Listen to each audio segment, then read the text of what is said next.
Hi, everyone. Hi. Hi there. Okay, I have two items for all of you at the top. Today we have some exciting updates on our competition agenda. First, we have progress on our administration's effort to lower the price of internet for millions of Americans. I bet you there are people who once lived in apartments, or still do, in this room who will love this if you haven't already seen it. Today, the FCC announced important steps to increase competition in the market for high-speed internet, which President Biden requested in his executive order on competition. As some of you may know, the landlord, if you live in an apartment, sometimes requires you to purchase internet service from one source.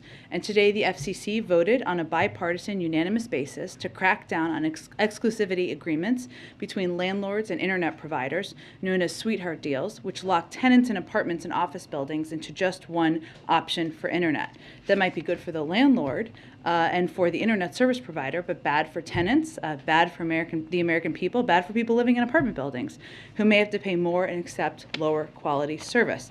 More than a third of Americans live in apartments and condos, and many businesses operate in multi-tenant buildings like office buildings or malls. So this is a sweeping problem the FCC is starting to fix today. And second, a competition update that is relevant for our national security. Today, the Department of Defense released a new report required by the President's competition executive order, explaining that new actions to promote competition in defense contracting. This report details that since the 1990s, the number of aerospace and defense prime contractors has shrunk from 51 to just 5. That consolidation means taxpayers have to pay more for defense services, and it threatens our national security. Strengthened merger oversight is one of the 5 actions the Defense Department is taking to address the problem. We've already seen concrete progress on that front this week. On Sunday, the FTC successfully blocked Lockheed Martin's $4 billion attempt to acquire Aerojet, a proposed mega merger of major defense suppliers. The FTC had filed a lawsuit explaining that the merger would jack up the price the U.S. government has to pay while delivering lower quality and less innovation.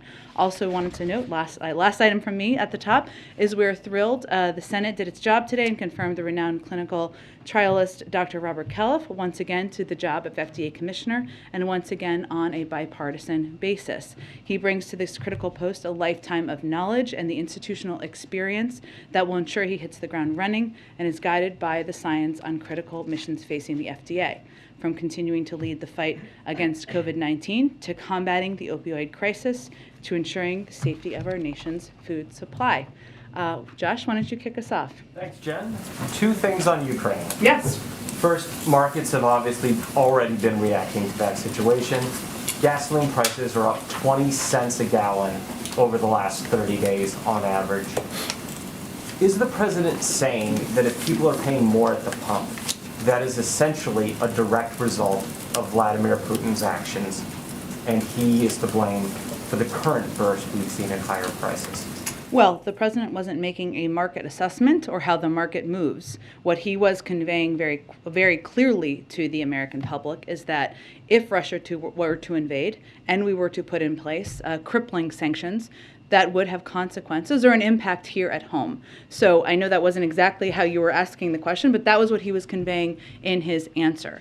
In terms of the price of gasoline, what we've seen is we know back in December, it went down by about 10 cents thanks to tapping the Strategic Petroleum Reserve, something where there are still releases that have been ongoing. The president also made clear in his remarks that he is open to all options are on the table to help bring down the price of gasoline. But he wasn't making a market assessment. He was just making clear to the public that if Russia invades and we put in place crippling sanctions, that would have an impact on the public. And then secondly, on Ukraine, the president talked about diplomatic efforts. Yeah. Could you go into more detail on what those diplomatic efforts could be? Is this going to be more U.S. interaction? Could there be a face-to-face meeting with Putin? And then how would you define success under diplomacy? Is it as simple as no invasion, or are there broader goals you're looking for, given that everything is now on the table, or more things are on the table? Sure. Well, on the first part, you may have seen or not that our Secretary of State spoke with Foreign Minister Lavrov earlier today. The President spoke with President Macron earlier today as well. I think the readout just went out to all of you, or it should be in your inboxes as well. And what he means by ongoing diplomacy is that it will continue at the pace an urgency that you have seen from him over the last several weeks and from his team. And some of it will come from the president, some will come from high-level members of his national security team, and some of it will come from our European partners or NATO allies, who we remain in very close contact with. In terms of engagement with President Putin, as you know, he spoke with him on Saturday, and he believes in the power of leader-to-leader diplomacy, but I don't have a prediction of a next engagement at this point in time. And what about how sorry. Do you define success? Sorry, I didn't get to that last part of your question. We define success is, I think, how a lot of our European partners and NATO allies would define it, which would be a de-escalation, a proven de-escalation at the border of Ukraine, where the Russians are pulling back their troops, where they are making clear to the global community, to the media, to the public, that they are not invading Ukraine and backing that up with actions. Go ahead. Thanks, Jen. Following up on this energy question, in terms of the impact on our energy, which the president mentioned, and then the consequences here at home, what should Americans be prepared for? Worst case scenario, what should they expect if this happens? Well, I think what the president was touching on was the fact that if Russia decides to invade, there could be consequences here at home, and that could have an impact on energy prices, which could have an impact on prices at the gas pump. And while we are taking active steps to alleviate the pressure on our own energy markets, and every option is on the table to offset rising prices. As you saw the president act last fall, range of options remain on the table. He also wanted to be very clear and direct with the American people about what the impact could be, and the fact that in his view, defending democracy and liberty is never without cost, but we need to convey to the American people exactly what that could look like. One more on Russia. If President Putin decides not to invade, does President Biden consider that a victory? I think the global community would consider that a victory. But again, I think what the president's view is and what the national security team's view is that this is ultimately up to President Putin. And every step we've taken up to date over the last weeks and even months to coordinate with our NATO allies, to stay in close touch with leaders in Congress and members about what our plans are, to put together a crippling sanctions package. What we are doing is we're presenting the choice to President Putin. He ultimately is going to decide which path he chooses. Go ahead. Jen, I just wanted to close the loop on a few things. So the Ukraine has been experiencing a number of cyber attacks today. Yeah. A number of its banks were affected. The defense ministry was affected. Has the United States attributed those attacks to Russia? I don't have anything on the attribution at this point in time. I know there have been a range of reports. What I can say is that we have been in touch with the Ukrainians, our allies and partners, working with them to deter and respond to malicious cyber activity. We have also been warning for weeks and months, both publicly and in our engagements with the Ukrainians as well as our European partners, about the potential for Russia to conduct cyber operations in Ukraine, but I don't have anything more specific on attribution at this point. Okay, and just, kind of moving a little bit into the realm of the hypothetical, there are a lot of steps that... Oh, boy. I know. There are a lot of steps that Russia could take that are short of an invasion, but that are still, aggressive. Yeah. Including cyber, including there's this step that Congress has taken on recognizing these breakaway regions in Ukraine as being, a separatist, legitimately as separatist regions. Would the U.S. respond to any things like that with sanctions as you would to, an actual invasion?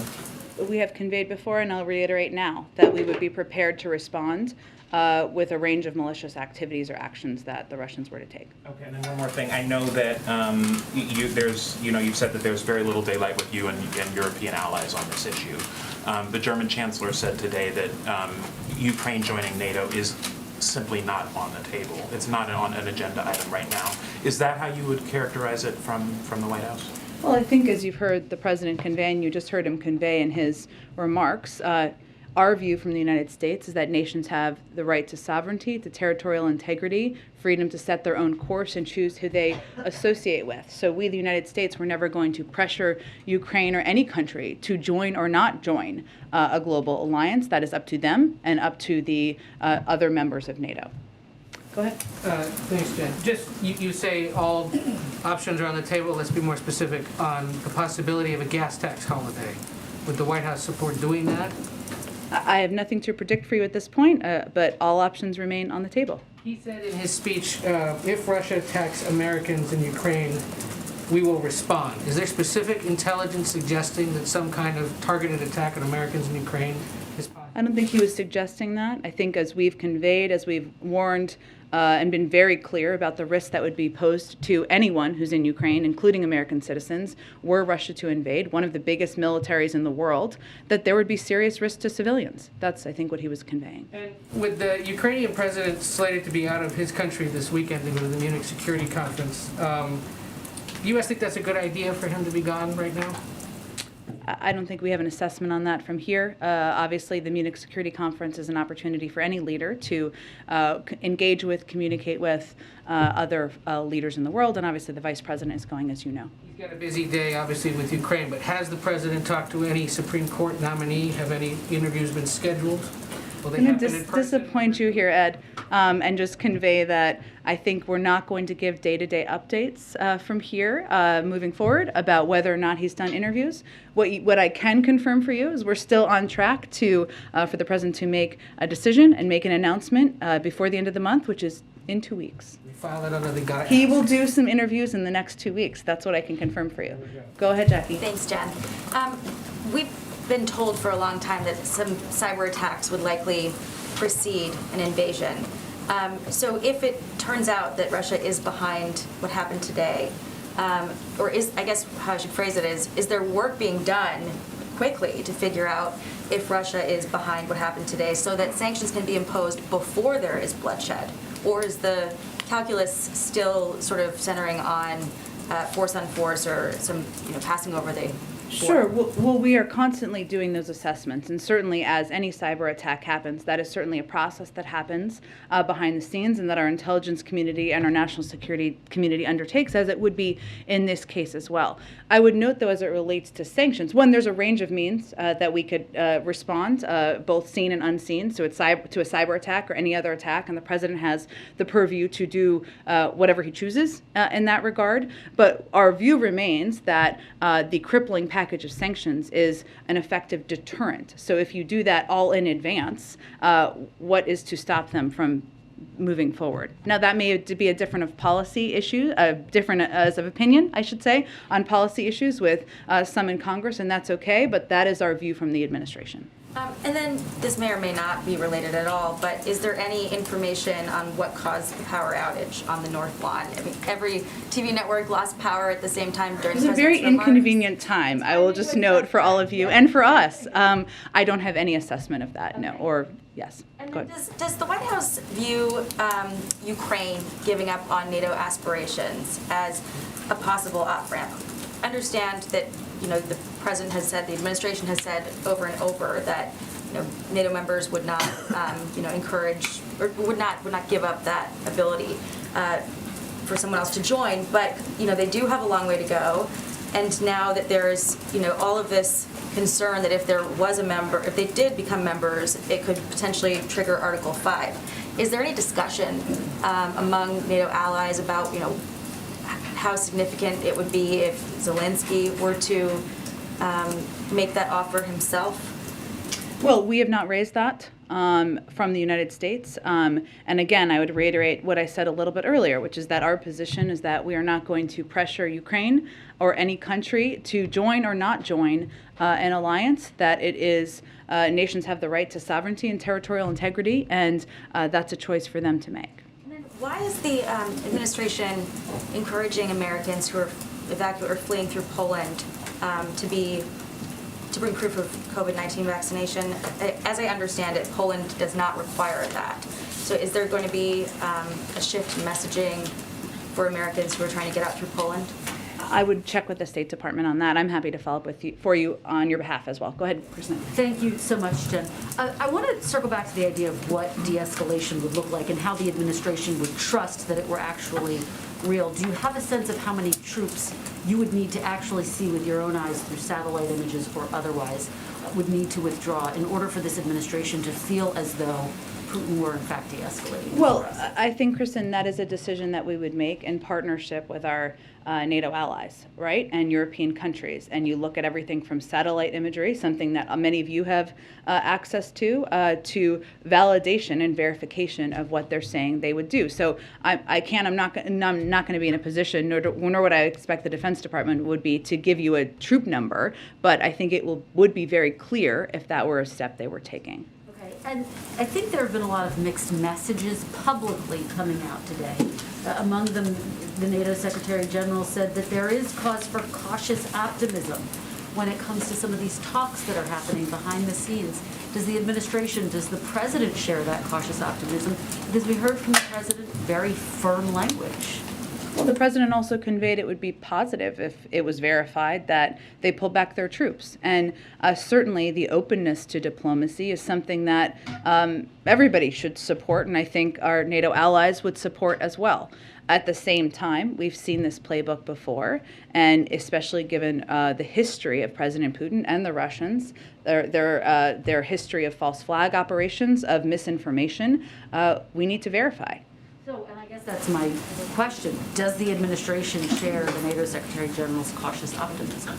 I don't think we need to put in more words than what the president just conveyed in a speech to the country. GOP senators have unveiled a sanctions bill.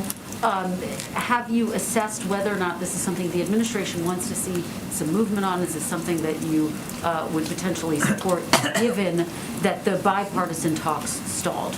Not yet, because it just came out. But again, our view remains that a bipartisan effort would be the best effort moving forward. And as I conveyed to Jackie a few minutes ago, our view continues to be that the crippling sanctions package we've designed is meant to be a deterrent. Go ahead, Ken. Jen, the Senate's working on this stopgap funding bill. The deadline is Friday. What's the level of confidence that the president will be able to sign that extension by Friday?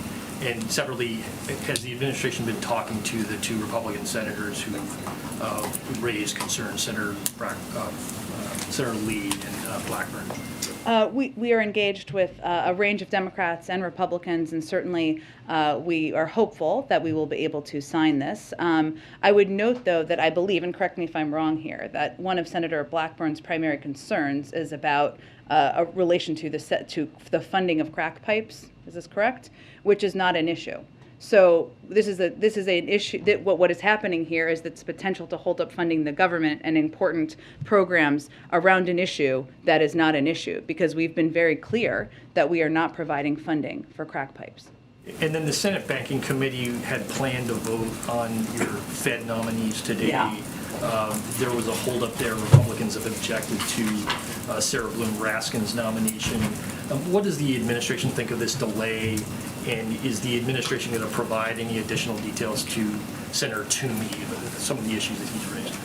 Well, let me first say that this is in a very extreme step. That's totally irresponsible in our view. It's never been more important to have confirmed leadership at the Fed to help continue our recovery and fight inflation. And obviously they have a unique role to play, an important, a vital role to play as it relates to inflation. And I think Democrats and Republicans have agreed on that for decades. So Republicans are out there saying inflation's a problem, it's a huge issue, we agree. And then they're not even bothering to show up to even vote against these nominees to the Federal Reserve. What message is that sending to the American public? So and I would note just on Sarah Bloom Raskin, since you asked me about her as well, she's one of the most qualified individuals to ever be nominated to the Federal Reserve.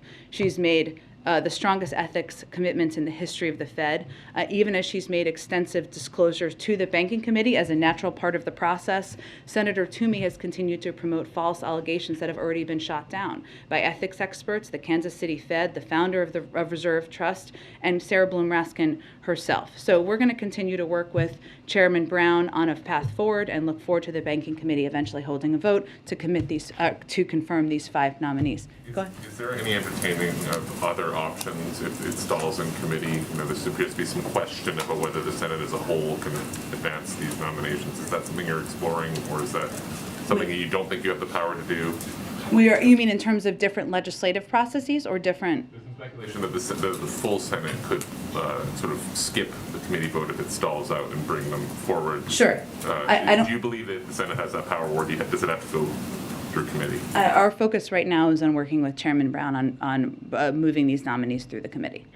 Can I ask also on COVID funding? HHS briefed Congress this week, requesting about $30 billion in funding. Can you give us a sense of, A, can you confirm that? B, what in particular do you need this funding for, and has the existing funding been allocated? Sure. So HHS's briefing today or this afternoon was a part of our regular conversations with Congress about various resource needs, including what is needed for COVID response. This is important because while we continue to have sufficient funds to respond to the current Omicron surge in the coming weeks, our goal has always been to ensure that we are well prepared to stay ahead of the virus. So we've been in these ongoing conversations about what those needs might look like, and this was a part of that effort. In terms of funds that have been allocated or spent, more than 90%, so available rescue plan funds, which is where the funding has come from to date, have been obligated or allocated. 90% of that has been for purchases of vaccines and therapeutics, vaccine distribution efforts that have gotten shots and arms testing, including for schools and at other high-need locations. Resources from the rescue plan and prior COVID response bills have enabled us to respond forcefully to the Delta and Omicron surges. And what we're trying to do now is stay ahead and stay in contact with Congress about what those needs might look like. Secretary Blinken said yesterday that the U.S. is not on pace right now to meet the president's goal, the WHO goal of vaccinating 70% of the world by later this year. Is any of this funding aimed at jumpstarting global vaccination efforts? And can you talk a little bit about why you're not on pace? Is it, for instance, a supply problem, or is it a problem with what Secretary Blinken called last mile type stuff, getting shots in arms, to borrow the language of the college? That is an undervalued part of it, I should say. So I thank you for raising that part of it. So right now we've shipped around 440 million doses and are continuing to aggressively share around 10 million doses a week to the world, free of charge. We're the first country to buy doses for the sole purpose of sharing them with the world. We also bought, as you know, 1 billion doses. And Secretary Blinken, I think, made those comments in part because he wants to rally the world to do more. But a big part of our effort right now, and where we have seen challenge, is turning vaccines into vaccination, which means working closely with our partners on the ground and dealing with hyper-local issues countries may be facing to increase vaccination. And this is a big part of the focus of Ambassador Power and USAID's Global Vaccination Initiative. But part of it is that shots and arms component. Have we started deferring their U.S. donations because the capacity is the problem more than the supply? There have been moments, yes, where countries are not able to receive the doses that we're able to provide. Go ahead. Thank you. Creating a gas tax holiday takes legislation. Yeah. And I'm wondering, what are other things that the president can do on his own to mitigate a gas price hike because of Ukrainian conflict? What else can he do by himself? And in terms of releasing oil from the SPR, have you made a determination of how much cost rise that would offset? In other words, what good does it do? Yeah. Sure, that's a good question, and those are assessments that our economic teams constantly, of course, making. We did see even the anticipation of the release back in December helped lower the price by about 10 cents, but those assessments are constantly being made. In terms of without a decision being made, which I know you're not asking, but just to be clear, there are steps the president has taken in the past, obviously tapping the Strategic Petroleum Reserve. He has also we have engaged with oil-producing countries around the world. That's something we will continue to do because clearly we need to ensure that the supply out in the global market is meeting the demand. And obviously, Encouraging other countries to produce more. correct. Yes, and that's been a part of our effort, even as we anticipate what impact there could be from an invasion. So, as you know, there's obviously a difference between natural gas shortages and the impact on home heating, which is largely a regional issue. But we have been still in Europe, but we've been still working with partners on that as well, but also on the supply of gas out in the market. Oil, I should say, for gas. So go ahead. The president said that an invasion remains distinctly possible. Yeah. Some senior administration officials said a couple days ago that as soon as this week. Is that still the timeline, or has anything shifted based on the kind of mixed messages of the last couple days? We don't have a new assessment. As I think you heard the president say, there's a distinct possibility, but we don't have a new assessment of a decision being made either. And then I know there've been internal discussions about giving a speech like the one the president gave today for some time. Why today? And then the intent behind it. Obviously, it seemed to be looking to hit on multiple audiences to deliver specific messages to them. So why today, and why that range of messages? You know, Phil, I mean, you all have been covering this very closely, the potential of an invasion, our diplomatic engagements, and there's no question the American people have been consuming what you have been reporting. But I think we felt, and the president felt, it was important to be very clear and direct with the American people about what the impact could be on them, what the consequences would be, what our values are, and why it is important to stand by not just the territorial integrity and sovereignty of a country, but also stand among our allies and partners around the world. So it was very important to him to lay out very clearly what's the steps we've taken, the actions we're prepared to take, what's at stake for the United States and the world, and how this will impact us here at home. In terms of why today, it wasn't based on, obviously, as you saw, a desire to put out new policy or based on something new internally. It was just the president's interest in feeling it was time to speak directly to the American people about all of those issues. And then just last one on the first point that you made there. Is there concern either by the president or inside the White House that perhaps the understanding or support for kind of traditional Western alliances that have been a pillar of the last 80 years is waning or doesn't exist to the degree that it used to? Well, I think, Phil, yeah, no, it's a good question. I don't have any data assessment of that, but we also are fully aware of the fact that right now the American people are still grappling with a pandemic. They're grappling with rising costs, two big issues the president speaks to quite frequently. And it was important to him to be able to lay out clearly for them what this potential conflict, potential invasion in a place that may feel far away and how could impact them, how that could impact them, and his engagement. Go ahead. Yeah, thank you, Jen. President Biden today said there's 150,000 Russian troops encircling Ukraine. That appeared to be a higher number than previously reported. I think 130,000 is how most recently we've seen it characterized. So is the president confirming an actual escalation of Russian troops, or why did he present a new number there? Well, I think over the last dozen days or so, we've seen a dramatic acceleration and buildup of troops. And so the president said in his remarks very carefully, it's encircling Ukraine on the border and also in Belarus. And so I think he felt it was important to give an assessment of where things stand. Secondly, regarding a gas tax holiday, you said, quote, all options remain on the table. There is right now a bill from Senate Democrats that would institute a suspension of the gas tax for the rest of the year. Does the White House support that specific bill? We haven't made any decision about additional steps at this point in time. Go ahead. Thanks, Jen. Two questions. As you mentioned earlier, Vice President Harris is headed to the Munich Security Conference this week. Does the president plan to also send Secretary Blinken? And if so, would a last-minute addition suggest a different or perhaps reduced or more limited role for Vice President Harris at that conference? I don't think there's any plans to limit or reduce the vice president's role at the Munich Security Conference or at the global stage. On a global stage, she's going to give a speech while she's there, and she is a vital and important representative for the United States and our values and our intentions at this point in the world. But in terms of plans for Secretary Blinken to attend or not, I can check with the State Department and see. There are plenty of leaders to meet with, so more bandwidth.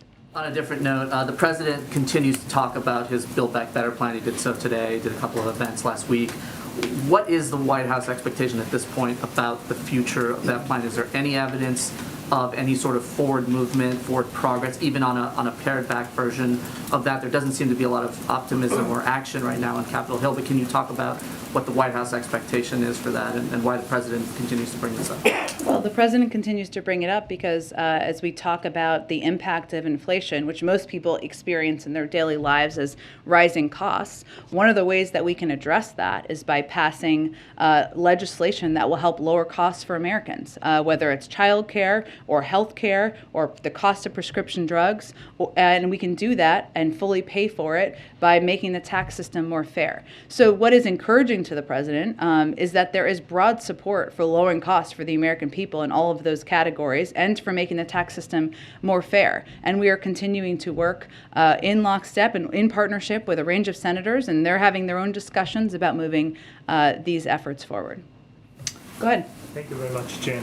One question on Asian Americans and one question on Ukraine. On Asian Americans, actually, the Team USA gold medal winner, Chloe Kim, revealed as an Asian American, according to AP, quote, "She was tormented online daily. She said she was consumed by the fear that her parents could be killed whenever she heard the news about another brutal assault on an Asian person," unquote. Actually, under President Biden's watch in 2021, the anti-Asian hate crimes increased by 339%. It seems we don't see much action taken by the White House, and even in a press briefing, the very last time you mentioned about Asian Americans was last May. So will the president take some action or even just record a video like what he did last year to raise the awareness? Well, let me say first that Chloe Kim, I'm obsessed with the Olympics, so I'm just going to give you a little biography here, but she's 21 years old, and she made those comments, which is incredibly courageous and brave that she spoke out about the fear she has for her family members. And she's not the only Asian American to do that, but she is somebody who is now a double gold medalist, amazing. And so I just want to take a moment to applaud her for her courage in doing that.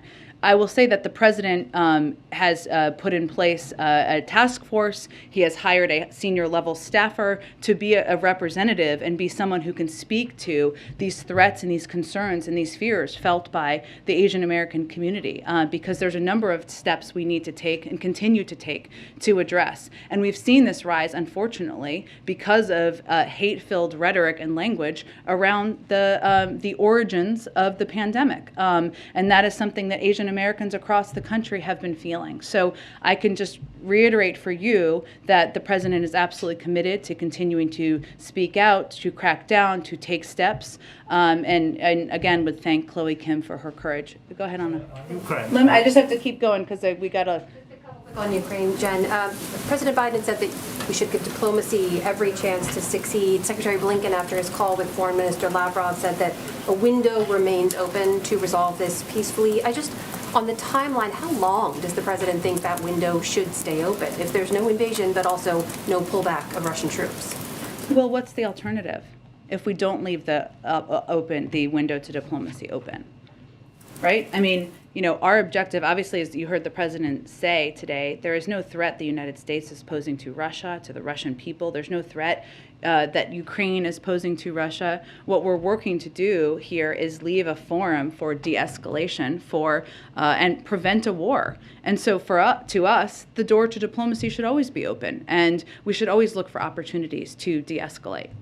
Concerned this turns into like a frozen conflict, basically, where troops just stay on the border and there's no invasion but also no pullback?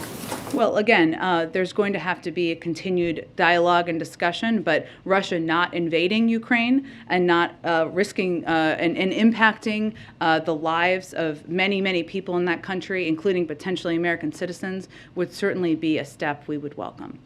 What Americans should prepare for, you mentioned the threat of cyber attacks. The president mentioned that as well. And we know Homeland Security has previously mentioned they've seen an uptick in scanning on U.S. critical infrastructure and so on.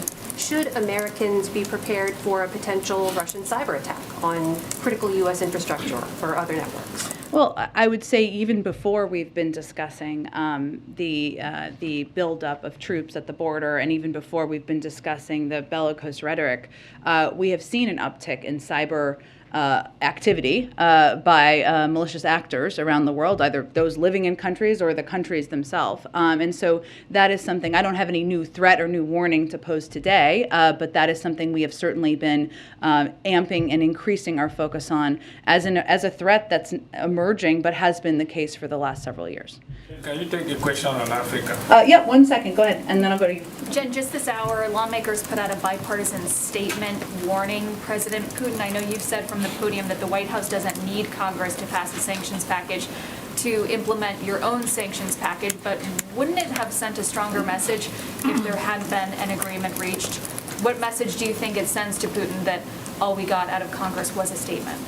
I think President Putin knows very clearly, because he's heard it directly from President Biden's mouth, that if he invades Ukraine, that there will be crippling sanctions, and we don't need Congress to act in order to do that. And when will the president make a decision on any new energy policies to impact prices at the pump? Because even without an invasion, prices have risen beyond where they were before the emergency reserve release back in November.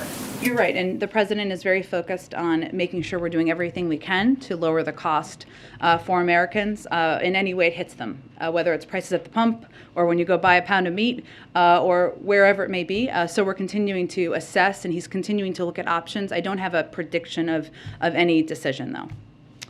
Go ahead. I'll go to you after, Simon. Go ahead. Switching topics entirely, the Sure. president is headed later this week to Ohio. He said that he'd like to be out in communities with people frequently. How often would he like to be out there per week? What do you guys ramp Every up day? for? Well, but when he says that, what is your anticipation? Is he looking to travel 2-3 days a week? And when would we expect that to ramp up? You know, I think you can expect that to increase around the State of the Union and after. I think we are constrained by a couple of things, including the CR funding, but also the fact that there is a whole lot going on in the world. Even though he can be president anywhere, he also has a responsibility to sometimes be in the White House, or oftentimes be in the White House. But he's looking forward to getting out there more in the coming weeks. Does he have anywhere specific that he hasn't been yet, or places that he hasn't been that he feels frequently enough that he'd really like to get back to? Good question. I would venture to guess that he has probably been nearly everywhere, given he ran for president a couple times and vice president.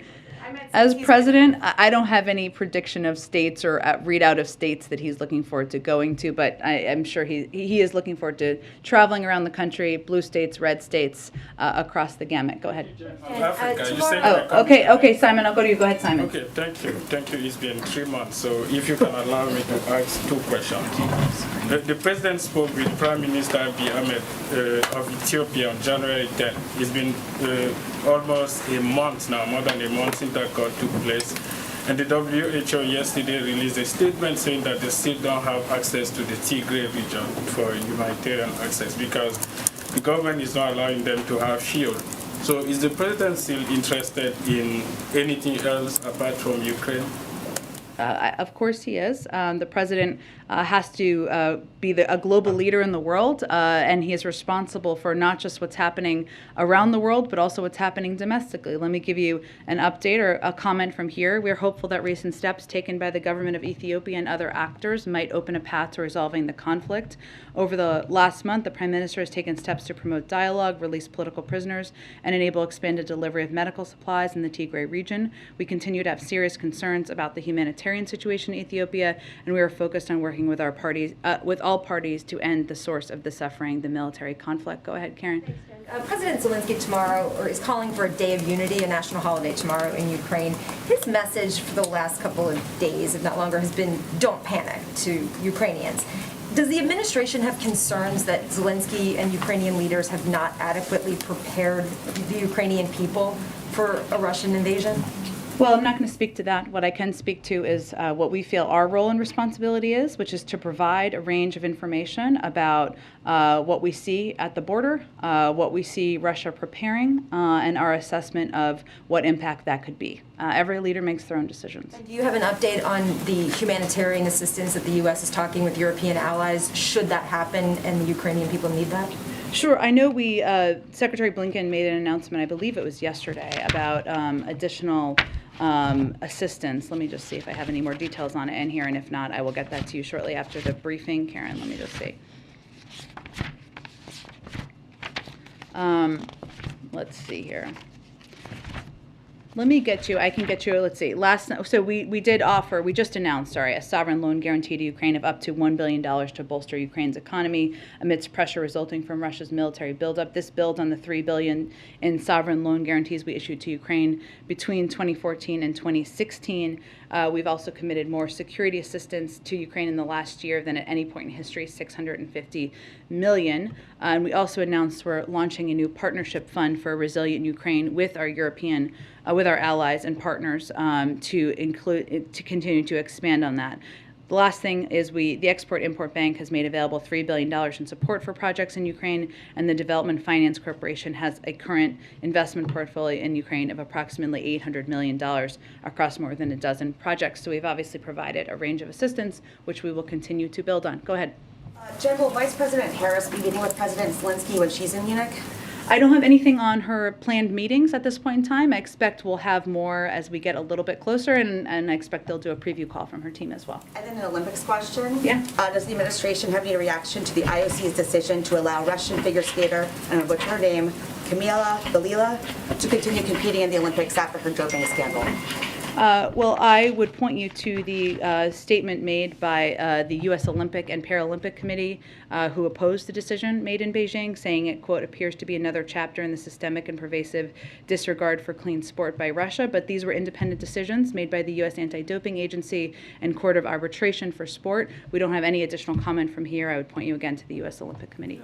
Go ahead. Yeah, so the U.S. Energy Information Administration shows data that Russian oil being imported in the U.S. has been increasing over the past year. In May of 2021, it was the most on record. Now, the president said he wants to use all tools to keep gas prices down. Is he looking at temporary things to keep gas prices down should there be a Russian invasion? Or is there any consideration to reversing some of the policies and going back to increasing U.S. energy independence?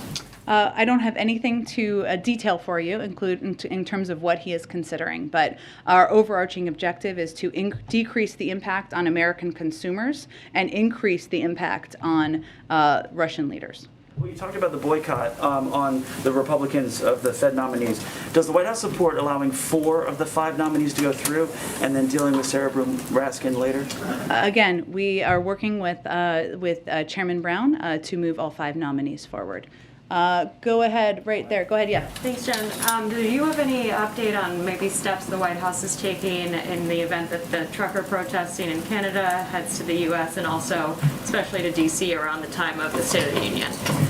Well, our Department of Homeland Security team has been assessing, and I gave an update last week that they also increased support, federal support around the Super Bowl. When there were those reports, I would note the Super Bowl did move forward, and there was no halting of that. So that is a positive development as well. But we are constantly assessing any impacts or any security impacts, but I don't have anything to preview for you.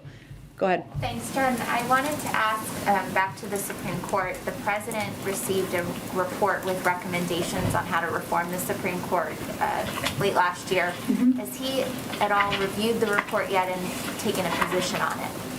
It wasn't, I would just remind everyone, it wasn't recommendations. It was a broad assessment from across the gambit of scholars from all ends of the political spectrum who were looking at a range of historic issues as it relates to the court. The president has been reviewing that, but I don't have anything to read out for you on that front. The other thing I wanted to ask you was about voting rights. The president signed this expansive executive order a year ago on voting.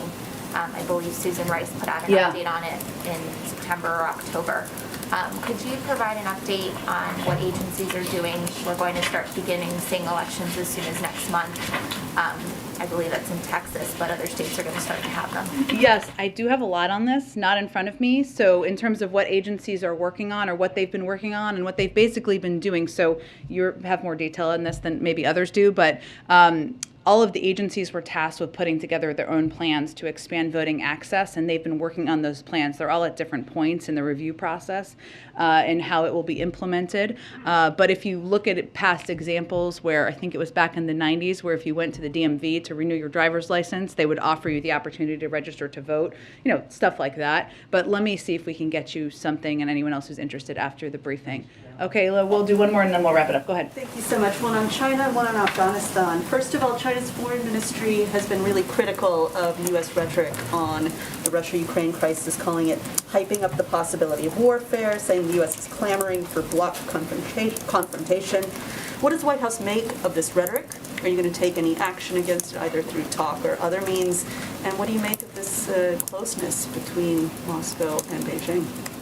Well, I would say that the meeting that they had a couple of weeks ago reflects an approach both countries have already taken for some time, which is to move closer together. We know, and we've said before, but China's not in a position to compensate Russia for their economic losses, and we have tools to deploy if we see foreign companies, including those in China, trying to backfill sanctions. I would say our overarching view, though, is that if Russia chooses to move forward, it will cost China and how it's viewed in the eyes of Europe and the world. And that's something for them to assess. We are trying to prevent a war here. That is why we are putting information out and why we are engaging with the global community. How do you respond to Afghans who are critical of the executive order that proposes to split the frozen Afghan money? They say that they weren't involved in the 9/11 attacks, so why are they getting less of these funds that they're entitled to?